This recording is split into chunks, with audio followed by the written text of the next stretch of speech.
Hello students and all the viewers. उम्मीद है कि आप सब खैरियत से होंगे। आज हम डिस्कस करने वाले हैं मेरा यूनिवर्सिटी के पास पेपर्स 2022 में इंग्लिश के सेक्शन में जो सिनोनिम्स आ चुके हैं या उससे पहले जो मेरा यूनिवर्सिटी की टेस्ट थी या 2023 में जो टेस्ट ली गई थी उसमें इंग्लिश के सेक्शन में जो सिनोनिम्स आए थे आज हम वो डिस्कस करने वाले हैं। ठीक है स्टूडेंट्स। और इंग्लिश के सेक्शन की अगर मैं सिलेबस की बात करूँ तो इंग्लिश के सेक्शन में आपके पास active voice passive voice narration आ जाती है, डायरेक्ट इनडायरेक्ट। ठीक है। उसके बाद सिनोनिम्स के दो तीन क्वेश्चन आ जाते हैं। ठीक है। एंटोनिम्स के आ जाते हैं या कभी कभी टेक्स्ट बुक में से भी क्वेश्चन आ जाते हैं कि ये पोएम किसने लिखा था। ठीक है। तो ऐसे क्वेश्चंस इंग्लिश के सेक्शन में आ जाते हैं और ये इंग्लिश का सेक्शन स्टूडेंट्स को टफ लगता है क्योंकि सिनोनिम्स बहुत सारे हैं। अब आप कौन से याद करेंगे?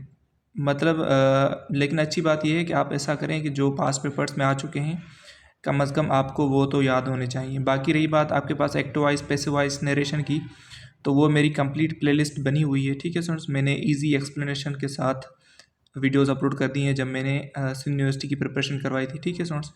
तो इंग्लिश के सेक्शन की ठीक है स्टूडेंट्स, तो उन सारे वीडियोस की मैं लिंक आपको डिस्क्रिप्शन में दे दूंगा, आप वो वीडियोस भी देख सकते हैं। बाकी उसके एक्टिव वॉइस या नरेशन के जो भी क्वेश्चंस हैं, एमसीक्यूज़ हैं, ठीक है स्टूडेंट्स, तो उसकी मैं आपको एक मॉक टेस्ट बनाऊंगा ताकि आपकी उससे प्रैक्टिस अच्छी तरीके से हो जाएगी और आप इंशाल्लाह टेस्ट अच्छे तरीके से दे पाएंगे। ठीक है स्टूडेंट्स।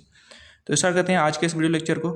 इंग्लिश के सेक्शन में आपके पास सिनोनिम्स जो हैं ये 2023 2021 में जो आ चुके हैं। ठीक है। क्योंकि 3-4 आते हैं सिनोनिम्स के, एंटोनिम्स के, ऐसे ही 3-4 आपके पास एक्टिव वॉइस पैसिव वॉइस ऐसे ही न डायरेक्ट इनडायरेक्ट आ जाते हैं, प्रीपोजिशन कभी कभी आ जाती है, तो ये आते हैं। ठीक है। सिनोनिम्स में आपके पास पहला जो वर्ड है सिनोनिम्स हम उसको कहते हैं जो सेम मीनिंग वर्ड हो। ठीक है। एरोगेंट। ठीक है। तो एरोगेंट का सेम मीनिंग वर्ड कौन सा होगा? ए ऑप्शन है कॉन्सीटेंट, हम्बल, प्रोग्रेसिव या नोबल। ठीक है। तो एरोगेंट हम किसे कहते हैं? मगरूर। ठीक है। तो इसका अगर हम सिनोनिम्स की बात करें सिमिलर मीनिंग वर्ड, तो आपका करेक्ट आंसर होना चाहिए कॉन्सीटेड। ठीक है। तो कॉन्सीटेड का मतलब ये होता है मगरूर, तो आपका ए ऑप्शन करेक्ट आंसर है। उसके बाद सेकंड जो क्वेश्चन है वो है अलर्ट। ठीक है। तो अलर्ट का मतलब क्या होता है? अगर हम बात करें इसकी उर्दू में मीनिंग देखें तो अलर्ट का मतलब होता है चौकस रहना। ठीक है। तो अगर इसके सिनोनिम्स की बात करें सेम मीनिंग वर्ड की, तो क्या होगा? इंटेलिजेंट, इनर्जेटिक, ऑब्जर्वेंट या वॉचफुल।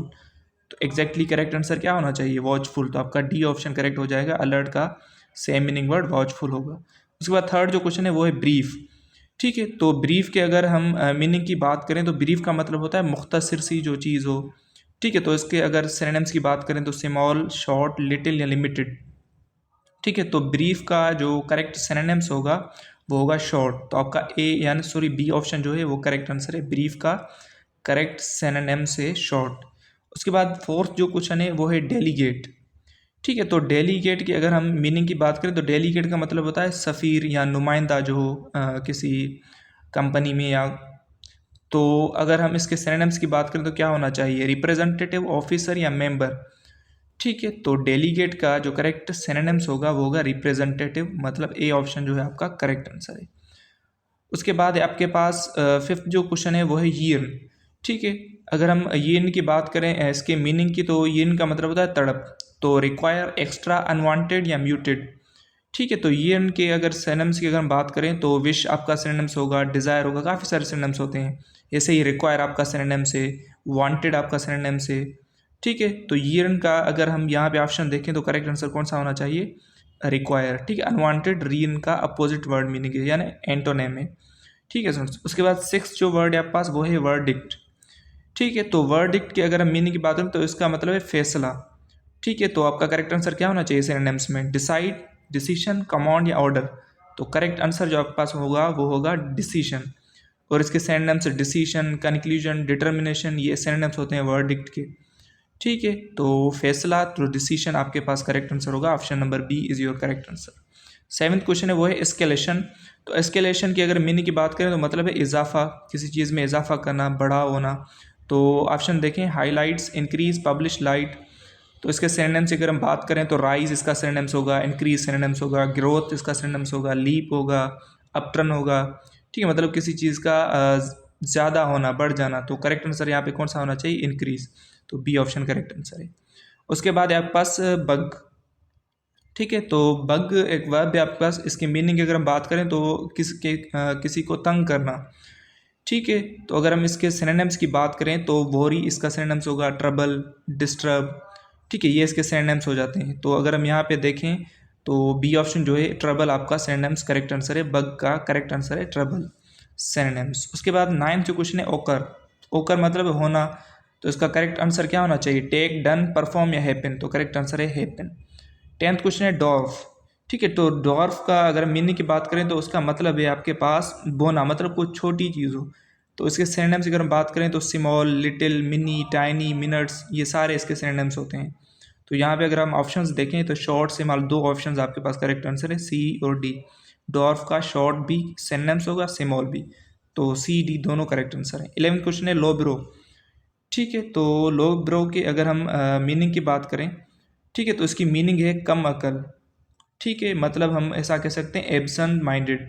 तो इसके अगर हम सिनोनिम्स की बात करें तो एजुकेटेड, बोर या हेड्स। तो करेक्ट आंसर है बोर। बोर का मतलब होता है बेवकूफ़। तो लो ब्रो का अगर सिनोनिम्स तो किससे मैच होगा? तो बोर आपका करेक्ट आंसर है। 12th क्वेश्चन है एमलगेमेशन। तो एमलगेमेशन क्या है? तो इसके सिनोनिम्स की अगर हम बात करें, पहले इसकी हम मीनिंग देखते हैं। इसकी मीनिंग है the process of combination of 2 और more business to perform one large, मतलब किसी 2-3 चीज़ों को मिलाकर एक चीज़ बनाना, मतलब कंबाइन करना। तो इसका सिनोनिम्स क्या होगा? कॉम्बिनेशन। ठीक है, तो आपका ए ऑप्शन जो है वो करेक्ट आंसर है। ठीक है स्टूडेंट्स, तो ये कुछ सिनोनिम्स थे जो हमने डिस्कस किए। ठीक है स्टूडेंट्स, बाकी इंग्लिश के सेक्शन में जो एक्टिवाइज, पैसिवाइज हैं या डायरेक्ट इनडायरेक्ट, वो मैंने अच्छे तरीके से पढ़ा रखे हैं। अगर आपने वो वीडियोस नहीं देखे मेरे, तो पहले जाकर वीडियोस देख लें, जिसमें मैंने काफ़ी अच्छे तरीके से आपको एक्टिवाइज, पैसिवाइज अच्छे तरीके से समझा रखे हैं। उनकी लिंक मैं आपको डिस्क्रिप्शन में दे दूँगा, आप वो वीडियोज़ देख सकते हैं। ठीक है स्टूडेंट्स, और बाकी जो मेडिकल और इंजीनियरिंग के स्टूडेंट्स हैं उनके लिए फिजिक्स केमिस्ट्री तो सेम ही होगा। ठीक है, बाकी रही बात इंजीनियरिंग वालों के लिए मैथमेटिक्स होगा, और बायोलॉजिकल वालों के लिए, मेडिकल वालों के लिए बायोलॉजी होगा। तो इंशाल्लाह मेरी कोशिश ये है कि बायोलॉजी के ऊपर और मैथमेटिक्स के ऊपर इंशाल्लाह मैं वीडियोस अपलोड करूँगा, ताकि आप अपनी प्रिपरेशन इसी ही चैनल से कंप्लीट कर सकें। ठीक है स्टूडेंट्स, तो अगर वीडियो अच्छी लगे तो वीडियो को लाइक कर दें, वीडियो को शेयर कर दें अपने फ्रेंड के साथ। ठीक है, क्योंकि अब टेस्ट भी करीब आ चुकी नहीं है, आएगी। ठीक है, क्योंकि टेस्ट जो है मेरान की काफ़ी स्टूडेंट्स को मुश्किल लगती है। ठीक है, मुश्किल नहीं होती, बिल्कुल आसान होती है। जस्ट आपको फोकस बनाना है स्टडी पर। ठीक है, अगर कोचिंग आपने अच्छे तरीके से नहीं पढ़ी तो भी, क्योंकि मेरी एक्सप्लेनेशन बहुत ही ईजी है, आप इंशाल्लाह समझ जाएंगे और आप अपनी टेस्ट को क्लियर कर पाएंगे। ठीक है स्टूडेंट्स, तो वीडियो को लाइक करना मत भूलें, चैनल को लाजमी सब्सक्राइब कर दें। तो मिलते